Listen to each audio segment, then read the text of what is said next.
my personal development. So becoming your own best. Not someone else's, not doing something that other people think you should be doing, but understanding exactly what it is that you are good at and figuring out how to become the best at that. So I'm going to be talking about the 7 areas of wellness. I'm going to be focusing on 7 areas of wellness, talking about the attraction process, setting your mind, the learning process, and then also resources to make sure that you can facilitate your own growth in the event that you can't get in contact with somebody else. So just a little bit about me. You all just heard that I'll be graduating in May with my master's in school counseling. And so, I actually am from Austell, Georgia. We've been to 6 flags over Georgia than you've been to my hometown. And so I graduated from high school in 2006. Everyone say 2006. 2006. Okay, and so I started as a freshman at Georgia Southern University. After my first semester, this is my first time ever telling the story in front of my parents. My mom's just back right there. Everyone say hi, Diane. Hi, Diane. Okay,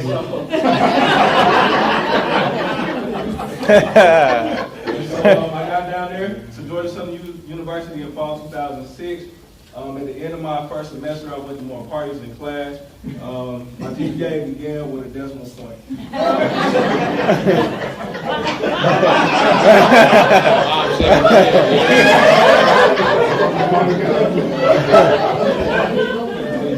Yeah, Photoshop is a wonderful invention. My first time hearing this story, So I finished that first semester out with a .58 GPA.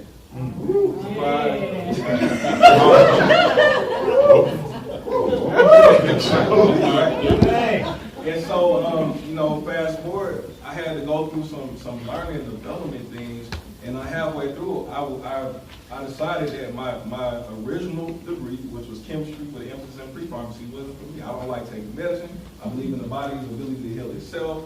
And so, by the time I graduate, in 2012, everyone say 2012. 2012. If you do the math, that's 6 years until we graduate, right? And so there were people who had higher GPAs than me who didn't finish. There were people who, had all types of things. For me, their situation, they were looking pretty, and they didn't finish. So I'm here to say that you can persist through anything. You just have to have a mindset to know that it's possible to win, and also know your own value and know what it's worth.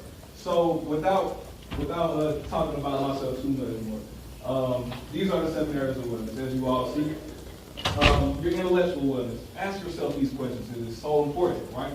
So are you energized by learning and mind stimulation? How do you feel, right, when you're learning? Social wellness. How reliable is your support system? Do you feel like a valuable support provider, right? So if someone needs help that's close to you, are you able to help them? And if you need help, do you have people that you feel comfortable going to? Physical. Does your body feel healthy and well? When you wake up in the morning, do you have aches and pains and you hear cracks and stuff all over you?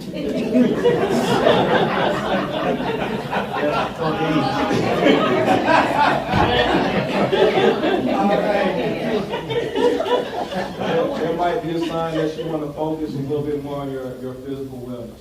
Your spiritual wellness. This is so important, right? Do you have a sense of meaning in life?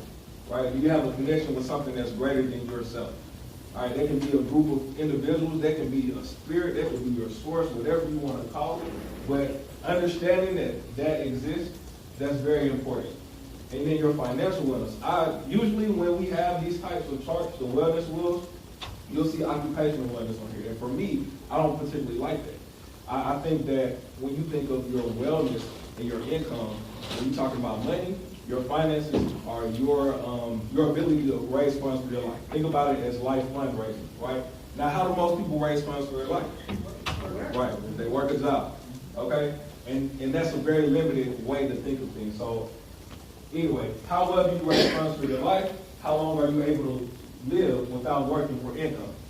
Okay, that right there is the definition of financial freedom. That's when you start talking about wealth, right? If you were to stop working today, or if the unexpected happened today, right, how long could your current lifestyle subsist?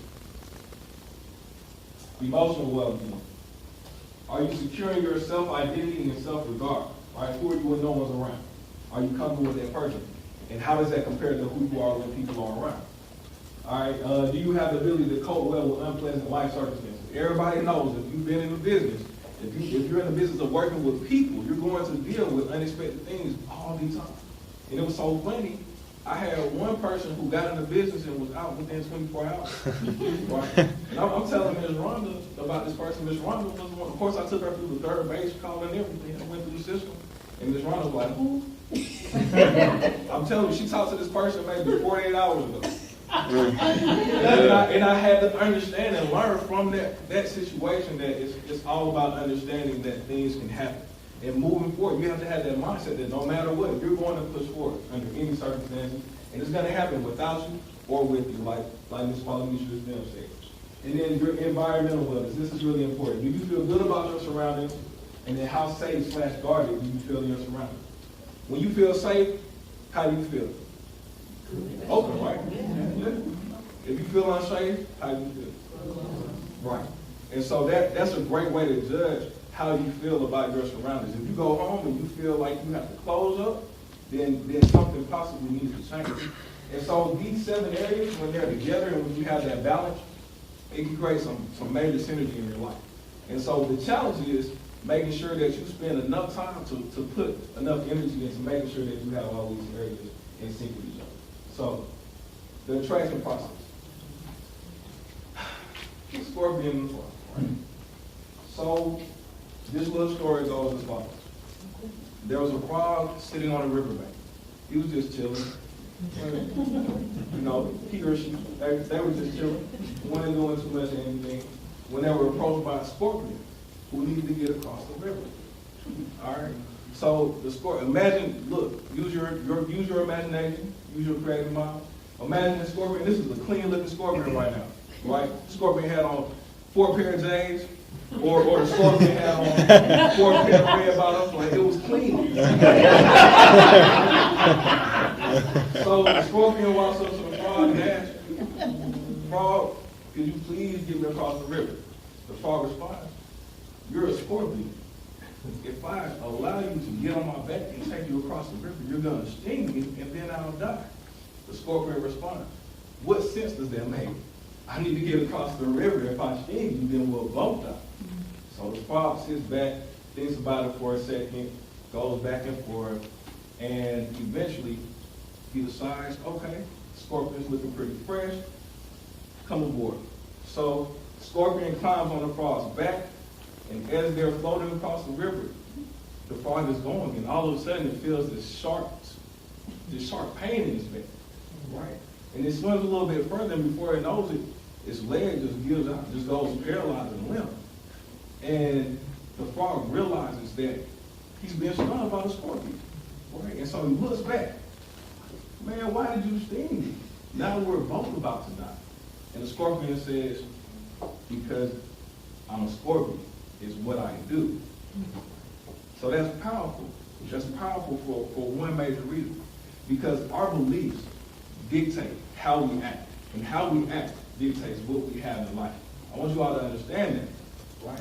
I didn't say that what you do is what you'll always do. I said what you believe determines what you do. So it's all about understanding that what you believe determines what it is that you do in life. And what you do determines what you have in life. Does that make sense? Yes. All right. So the attraction process, we want to start with be, do, have. Simply put, that's what it is. You become a person who does things that gets you the things that you want. All right. Now I want everyone to just think for a second. Close their eyes and think of somebody for a second who is great. And just yell out the person that comes to mind. Kobe Bryant. I heard Kobe Bryant, Martin Luther King, Jackie Robinson. Excellent. So Robert Kiyosaki is pretty great. Okay, open your eyes. So I'm gonna go with my brother Martin Luther King. Who said Martin Luther King? Oh, few people said Martin Luther King. Okay. We're gonna go, and now I'm going to ask a few questions, and you all just respond to me. All right. Now, one thing that you all can do to help you when you're working on being that person, right? And let's say you want to be great. Who in here wants to be great? Absolutely. So modeling is an excellent way to get to the place that you want to be in terms of being great. So you can ask your question, who am I? Or, you can ask yourself, who am I? Or you can ask, who is this person? Right? So Martin Luther King, who is this person? How does he feel? Right? When you think of how Martin Luther King would feel in a particular situation, how do you think King would feel in general about life? If you walked up to King on the streets, how do you think he would respond? So somebody say something. Positively. You think he'd be pretty positive, right? Right. So I'm walking up to you. Hey, how you doing, Mr. Martin Luther King? How would you respond? I'm doing great, sir. Absolutely. Absolutely. And you want to get into that mindset because that being in that state is going to let you know how it feels to be that great of a person. Does that make sense? Yes. And it's okay to go there. It's okay to go there. And so you want to have fun with it, like Mr. Jordan said. So then your mindset. So Mr. King, what types of values do you have? Mr. Jordan, you said Mr. King, so what types of values do you think Mr. King has? He's the 3%. The way he thinks, his heart, his vision, his passion, his compassion. He's just a leader of all leaders. And he makes things happen. You don't sit around and watch. He makes things happen. So he just flat out get it done. Absolutely. So no excuses, high-minded, 3%er, very high standards, right? And so that's his mindset. And so as you're asking these questions for yourself, you can take those qualities that someone who in your mind is great and apply them to your own list, right? And so as you do this, you can go on and think about it. Well, what would Martin Luther King do? Or what would someone who's great do? If you ask yourself that question, you would say, what types of decisions would they make? How would they use their time? And then how would their interactions with other people look, right? So as you begin to move forward, you would end with what would they have, right? A lot of times we like to start on what they would have. We like to start with the Bentley. So if I want to be great, then I need to get a Bentley, right? If I want to be like Steve Carter, then I need to get passion, right?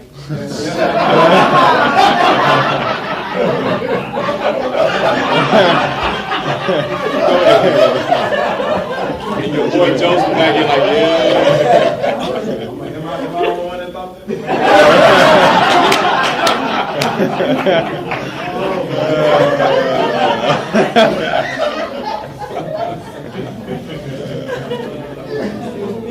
So next, just want to give a little bit of understanding of the mind. All right, so you want to make sure that you set your mind. And so your mind has two parts, the conscious part and the unconscious part, right? And when you think of your mind, it's like an iceberg. All right, so you see a little bit of it sticking out above the water. And so these are the types of things, your goals, your actions, your plans, your measurement, strategies. These are the types of things that your conscious mind deals with. So you say, I want to make sure that I have this goal met by this date, right? That's your conscious mind saying that this is what I want. Now, on the other hand, you have your subconscious mind. That's the stuff that's beneath the water. That's the stuff that you can't easily see. You may not be able to easily get in contact with. And so you have to become aware of yourself to really understand the types of things that are going to help you reach those goals that you're constantly working toward. Because if you don't, let's say that your goal is to be awesome, but down here your sense of self-worth says that I'm a loser, right? If your conscious mind is going against if your subconscious mind is going against your conscious mind, your subconscious is always going to win, right? And you're going to set these goals and wonder why you can't attain them or achieve them, and it's going to have everything to do with what's going on beneath the water. Okay, does that make sense? Yes. So it's really important to make sure that things like your basic identity beliefs, right? Your habits, really important, right? We're all slaves to habits, so why not be slaves to good ones, right? You want to make sure that all those types of things are important. Your protection pattern, that's really important. What do you do when you feel hurt? When you get rejected, what do you do? That's really important to make sure that you're aware of those things, because awareness is the first step. And so once you become aware, right, you can then figure out what it is that you need to do afterwards. You seek that knowledge to basically address the things that you're aware that you need to work on, right? So let's say that you have issues with self-confidence. Think and Grow Rich will be an excellent way for you to deal with those types of issues. Or if you have issues with public speaking, you might know that there's someone out there who's a great public speaker. Let me go listen to Les Brown. Let me go listen to Zig Ziglar. Let me go listen to Tony Robbins. These are people who are experts. So as you become aware of your strengths and your weaknesses, the things that you do well at and the things that you have an opportunity to do better at, you then have the knowledge to go find out how to actually achieve those goals. And then, as you do that, you'll develop a skill set that will allow you to master it. If you continue doing the skills, if you continue to figure out what it is that you need to do, you develop those skills. And the only way to become a master of something is to do it continuously. You just have to keep doing it. That's the only way it'll work. All right. And one thing that we tend to do a lot of times is once we feel like we got it, then we stop doing what we did to get us to that point. And then we wonder why it doesn't work. Or we have to start all over when we lose that momentum, right? When we lose that energy. Okay, so it's really important to understand the difference between desire and success and the difference between potential and power. Because if you notice, knowledge is not power, right? Knowledge is just potential power. It's the effective application of knowledge that is power. So you have to make sure that you recognize that difference. There's a huge difference between the two.